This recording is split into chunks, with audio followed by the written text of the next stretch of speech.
জাতিসংঘ সাধারণ পরিষদের ৮০তম অধিবেশনে যোগ দিতে নিউ ইয়র্ক পৌঁছে ব্যস্ত সময় পার করছেন প্রধান উপদেষ্টা ডক্টর মোহাম্মদ ইউনূস।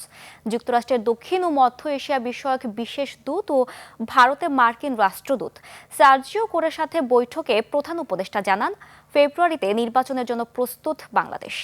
এছাড়া জাতিসংঘ সদর দপ্তরে সামাজিক ব্যবসা, যুব ও প্রযুক্তি বিষয়ক উচ্চ পর্যায়ের সাইড ইভেন্টে বক্তব্য দেন ডক্টর ইউনূস।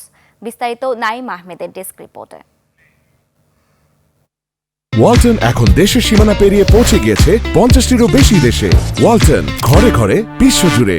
জাতিসংঘ সাধারণ পরিষদের অধিবেশনে ২৬ সেপ্টেম্বর ভাষণ দিতে নিউ ইয়র্ক পৌঁছেই কর্মব্যস্ত হয়ে পড়েন প্রধান উপদেষ্টা ডক্টর মোহাম্মদ ইউনূস। প্রথম বৈঠক হয় যুক্তরাষ্ট্রের দক্ষিণ ও মধ্য এশিয়া বিষয়ক বিশেষ দূত ও ভারতে নিযুক্ত মার্কিন রাষ্ট্রদূত সার্জিও গোরের সাথে। বৈঠকে ফেব্রুয়ারির প্রথমার্ধে অবাধ, সুষ্ঠু এবং শান্তিপূর্ণ নির্বাচনের জন্য অন্তর্বর্তী সরকার প্রস্তুতি নিচ্ছেন বলে জানান প্রধান উপদেষ্টা। এ সময় সার্জিও গোর প্রধান উপদেষ্টার নেতৃত্বের প্রশংসা করেন। পরে এ বিষয়ে গণমাধ্যমের সাথে কথা বলেন প্রেস সচিব শফিকুল আলম। সার্জিও গোরের সাথে অনেক বিষয়ে আলাপ হয়েছে।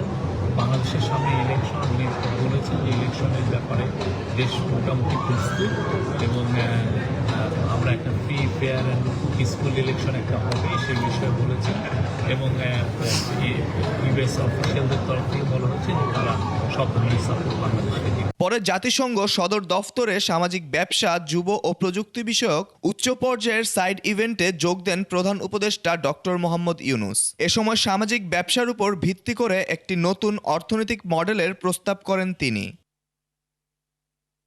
এছাড়াও সাবেক ব্রিটিশ প্রধানমন্ত্রী গর্ডন ব্রাউন ও বেলজিয়ামের রানীর সাথে সৌজন্য সাক্ষাৎ করেন প্রধান উপদেষ্টা।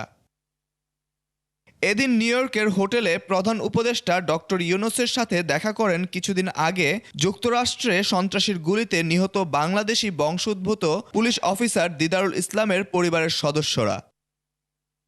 Naim Ahmed, desk report, ২১ television.